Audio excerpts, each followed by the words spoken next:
This is a pleated filter of 0.5 micron and 20 inches in length.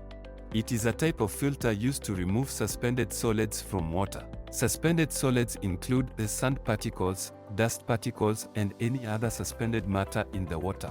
It is a filter that has a small pore diameter, therefore it is placed at the final stage of sediment filtration in a water purifying machine.